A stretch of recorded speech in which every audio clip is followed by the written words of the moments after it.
తాకట్లో ఉన్న మీ బంగారాన్ని విడిపించి ఆ రోజు ఆన్లైన్ రేటుకి కొంటాం. Sharma gold company. నమస్కారం, నా పేరు మాధురి. ఇప్పుడు మనతో పాటు ఉన్నారు బ్రహ్మశ్రీ తిరుపతి మూర్తి అవధాని గారు. నమస్కారం గురువు గారు. ఓం శ్రీ మహాగణాధిపతయే నమః. మనం మాఘమాసం గురించి ప్రతిరోజు యొక్క విశిష్టత గురించి మీరు చెప్తూ వస్తున్నారు, మేము వింటూ వస్తున్నాము, ఆచరిస్తూ కూడా వస్తున్నారు మన వాళ్ళందరూ కూడా. అయితే మాఘ పౌర్ణమి గురించి మాట్లాడుకుందాం. మామూలుగానే పౌర్ణమి అంటేనే దానికి చాలా విశేషం ఉంటుంది. అందులో మాఘమాసంలో వచ్చే పౌర్ణమి ఈ రోజు ప్రత్యేకంగా ఏం చేసుకుంటే మంచిదో తెలియజేస్తారా? మాఘ పౌర్ణమి అనేటువంటిది ప్రధానంగా సముద్ర స్నానానికి యోగ్యవంతమైనటువంటిది.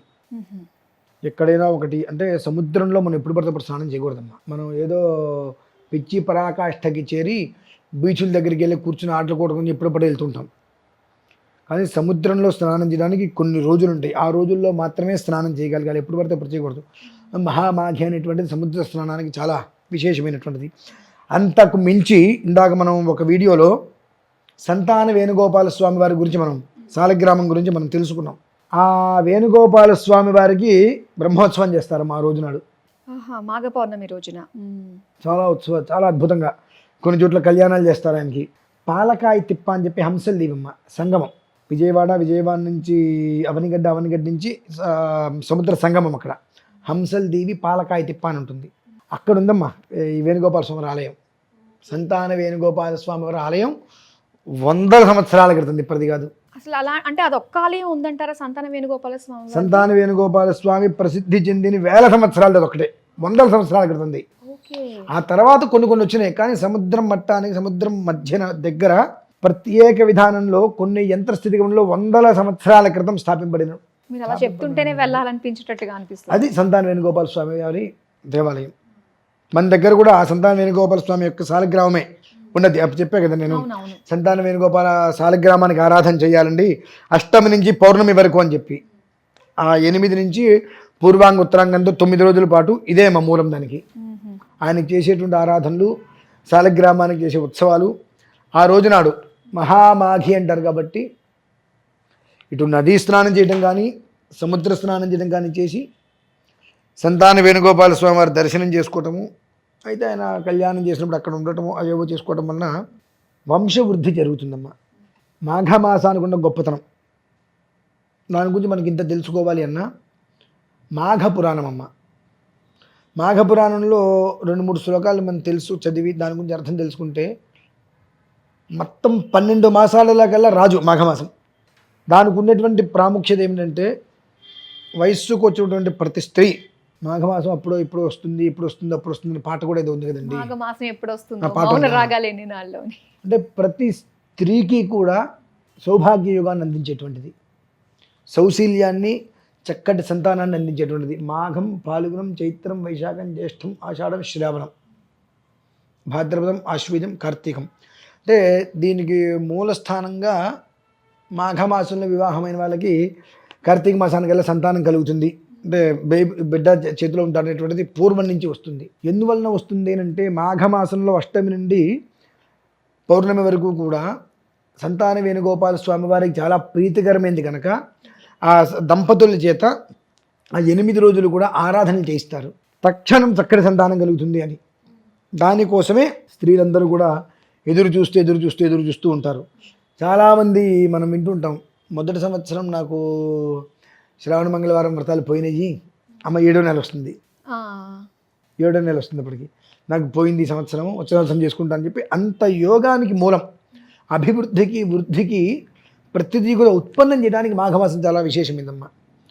అందులో ఆ పౌర్ణమి అనేటువంటిది పూర్తి ఫలితాన్ని ఇచ్చేటువంటిది కూడా కనుక కొంతమంది అక్కడ దర్శనం చేసుకుంటారు. దాదాపుగా సముద్ర స్నానానికి వెళ్తారు. ఒకసారి కుదిరితే వెళ్ళే ప్రయత్నం చేయండి.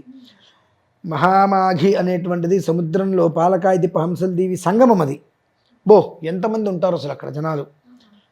ఆ స్వామివారికి మంచి ఇవన్నీ చేస్తుంటారు. అక్కడ వచ్చిన వారందరికీ కూడా ప్రసాదాలు ఇస్తూ, తీర్థ ప్రసాదాలు ఆరాధన చేస్తూ, కేవలం ఆయన కళ్యాణాన్ని చూస్తే సంతానం కలుగుతుంది అనుకునే వాళ్ళు ఎంతమంది ఉన్నారు. దాని గురించి అవగాహన ఉన్నవాళ్ళు అష్టమి నుంచి అప్పటి వరకు స్వామివారి ఆరాధనలు చేసుకుంటూ ఇంట్లో చివరికి అక్కడికి వెళ్ళి దర్శనం చేసుకుంటూ ఉంటారు.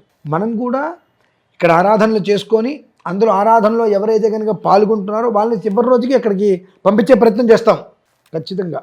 వెళ్ళగలిగిన వాళ్ళు వెళ్తారు, వెళ్ళలేని వాళ్ళు వెళ్ళలేరు, అది వేరే విషయం. అంటే అక్కడ మూర్తి ఉన్నాడు, అందులో నుండి ప్రాణశక్తి ఇక్కడ ఉంది. సాలగ్రామం ప్రాణశక్తి పరా దేవత, దేనికైనా ఒక ప్రాణశక్తి ఉన్నటువంటి యంత్రం. వీటికి ఈ యొక్క సాలగ్రామాలు. ఆ సాలగ్రామం ఎక్కడైతే ఉంటుందో అదే ప్రాణశక్తికి బీజం, పరాదేవత. ఆ మూర్తి అక్కడ మూర్తి భవించి ఉన్నట్టు అనమాట. ఆ ఒక్క సాలగ్రామమే మన దగ్గర ఉన్నది. అష్టమి నుంచి పౌర్ణమి వరకు దానికి ఆరాధన చేసి పౌర్ణమి రోజు నాడు అవకాశం ఉన్నంతమంది అక్కడికి పంపించడం అనేటువంటిది జరుగుతుంది. ఏమాత్రం ఎవరికి అవకాశం ఉన్నా ఎక్కడైనా నదీ స్నానం, సముద్ర స్నానం అనేటువంటిది చేయగలిగితే యద్రాత్రయాత్ కురుతే పాపం తద్రాత్రయాత్ ప్రతిముచ్యతే, యదన్నాత్ కురుతే పాపం తదన్నాత్ ప్రతిముచ్యతే. ఎప్పటి పాపాలప్పుడు ప్రక్షాళన అయిపోతాయమ్మా. అంటే ఈ పుట్టిన దగ్గర నుంచి ఇప్పటివరకు మనం ఎన్నో పాపాలు చేసి ఉంటాం.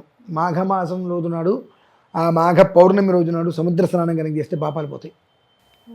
మళ్ళీ పునః రేపంచి కొత్తగా మళ్ళీ పాపాలు చేయటమే. పాపాలు పోయినాయి కదా మనం హాయిగా ఉండం. ఇక రేపంచి కొత్త పాపాలు పోయినాయి కదండి మళ్ళీ అంత విశేషమైనటువంటి రోజు మాఘ పౌర్ణమి కిందమ్మా. అంతేకాకుండా ఆ మాఘ పౌర్ణమి రోజు స్నానం చేసుకున్న తర్వాత గీతా పారాయణ చేసుకోవటం. 2 అస్య శ్రీ విష్ణోర్దివ్య సహస్రనామ స్తోత్ర మహామంత్రస్య శ్రీ వేదవ్యాసో భగవాన్ ఋషి అనుష్టుప్ఛందః శ్రీ మహావిష్ణు పరమాత్మా శ్రీమన్నారాయణో దేవత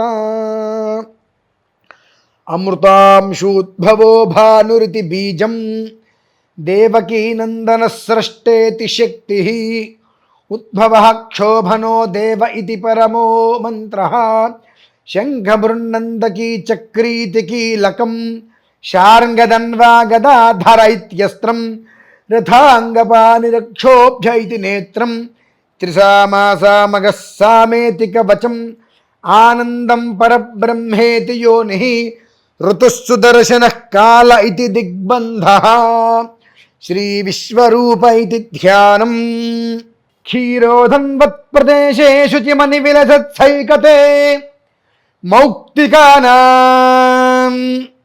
మాలాక్లుప్తాసనస్థ స్ఫటికమనిర్భైః మౌక్తికైర్మండితాంగః శుభ్రైరభ్రైరదభ్రైరుపరి విరచితైర్ముక్త పీయూషవర్షైః ఆనందీనః పునీయాదరి నరినగదా శంఖపానిర్ముకుందః అనుకుంటూ చక్కగా విష్ణు సహస్రనామ స్తోత్రం పారాయణ చేయగలిగితే జన్మధన్యమమ్మ.